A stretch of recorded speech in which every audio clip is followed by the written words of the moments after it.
साथियों, कर्मचारी चयन बोर्ड की वो भर्तियां जिनका परिणाम जारी होना है, चाहे वो जूनियर अकाउंटेंट का 15 गुना का परिणाम हो, चाहे वन रक्षक का हो, चाहे अध्यापक भर्ती लेवल 1 और 2 की एक और सूची हो, चाहे वो रेडियोग्राफर लैब टेक्नीशियन का परिणाम हो। इसके अलावा पशु परिचय भर्ती की प्रक्रिया को रोक दिया गया। आवेदन प्रक्रिया जो शुरू हो रही थी आचार संहिता की वजह से वो रोक दिया गया, लेकिन उसके लिए भी लोग इंतजार कर रहे हैं। वही शिक्षा विभाग की जो भर्तियां हैं, इन्हीं के जिला आवंटन होकर केवल नियुक्ति बाकी थी। कई लोगों के केवल मेडिकल की वजह से लेट हो गए, कई के जिला आवंटन बाकी थे, नियुक्ति प्रक्रिया बाकी थी। तो शिक्षा विभाग का आपने कैलेंडर देख लिया होगा, चुनाव आयोग के समक्ष रखने के लिए विभाग को उन्होंने एक लेटर भेजा था, आपने वो पीडीएफ देखी होगी। अब क्या हुआ, जो मुख्य सचिव महोदय ने मीटिंग ली थी जिसमें शिक्षा विभाग, चिकित्सा विभाग, तमाम विभागों के अधिकारियों को बुलाया गया था, क्या परमिशन मिली?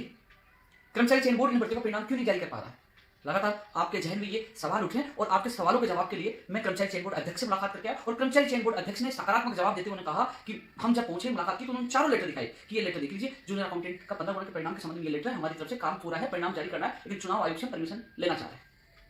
वही रेडियोग्राफर लैब टेक्नीशियन 2020 का लेटर दिखाया, वही पशु परिचय भर्ती के लिए आवेदन प्रक्रिया शुरू करने वाला लेटर दिखाया,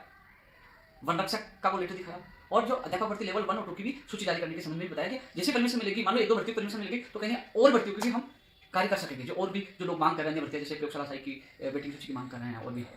विभिन्न भर्तियों की सूची की मांग कर रहे हैं, चाहे वनपाल का या फायरमैन का प्रोविजन परिणाम। साथ ही मुलाकात की और चेयरमैन साहब ने पॉजिटिव आंसर देते हुए कहा कि मैं खुद अधिकारियों से मिलने जा रहा हूँ। चुनाव आयोग की गाइडलाइन मैंने देखी, भारत निर्वाचन आयोग की गाइडलाइन थी कि लोक सेवा आयोग और कर्मचारी चयन आयोग को आवश्यकता नहीं हो परिणाम जारी कर सकते हैं। मैंने वो लेटर उनको भी दिया और उन्होंने कहा कि हाँ, ये लेटर हमारे काम आएगा।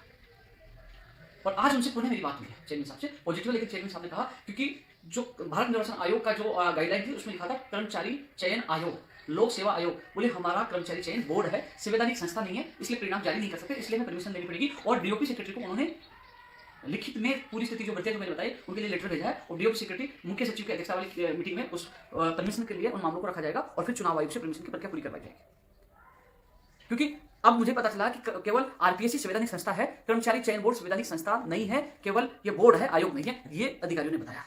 ऐसे में अब जो इंतजार कर रहे थे, जो 15 गुना के परिणाम जूनियर अकाउंटेंट एग्जाम के एक अभ्यर्थी को साथ लेके था, मैंने वो भी कहा कि चेयरमैन साहब आपने 9 तारीख को आता है अपने काम शुरू करवा दी। मैंने उनके सामने पूछा ये बात, मैंने हमेशा बात रखी, वो उन्होंने स्वीकारी, हाँ, उन्होंने लेटर भी दिखा दिया कि तैयार है लेकिन हम परमिशन मांग रहे हैं। वही वन रक्षक और तमाम जो भर्तियों की मैं चर्चा कर रहा हूँ उन्होंने लेटर दिखाया और अभी चेयरमैन साहब से मैंने निवेदन किया तो चेयरमैन साहब ने कहा कि उन्होंने डीओपी सेक्रेटरी से निवेदन किया कि चुनाव आयोग से जल्द परमिशन दिलाई, क्योंकि डीओपी सेक्रेटरी से ये फाइल मुख्य सचिव महोदय की जाएगी, वहां से चुनाव आयोग जाएगी, फिर परमिशन मिलेगी। उसके बाद जूनियर अकाउंटेंट का 15 गुना का परिणाम, एलटीआरटी 2020 की सूची, अध्यापक भर्ती लेवल 1 और 2 की सूची, वन रक्षक का परिणाम और अन्य जो बता रहे हैं पशु परिचय के लिए आवेदन के लिए अनुमति मांगी है। पशु परिचय भर्ती की जो अभ्यर्थी है वो घबराने की आवश्यकता नहीं है, आचार संहिता की वजह से ये जरूर प्रक्रिया लेट हुई, लेकिन दोबारा से आवेदन प्रक्रिया शुरू होगी, भर्ती होगी। कुछ लोग ये कह रहे थे कि आचार संहिता में भर्तियां प्रभावित नहीं होती, अब देख लीजिए कैसे प्रभावित होती है। आपने देखा राजस्थान पुलिस कांस्टेबल के जो उनके जो शारीरिक दक्षता की तिथि थी फिजिकल की वो कैंसिल कर दी गई। आपने देखा होगा कि 1-2 भर्तियों को स्थगित कर दिया गया, तो चुनाव आयोग में प्रभावित होते हैं।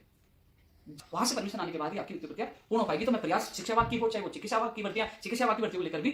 कल की मीटिंग में मंथन हुआ, तो मैं कोशिश कर रहा हूं चाहे पैरामेडिकल की हो चिकित्सा विभाग में, चाहे शिक्षा की हो, चाहे वो कर्मचारी चयन बोर्ड की वो भर्तियां हो, तो मैं इस आचार संहिता के दौरान भी मैं आप लोगों के लिए प्रयास कर रहा हूँ।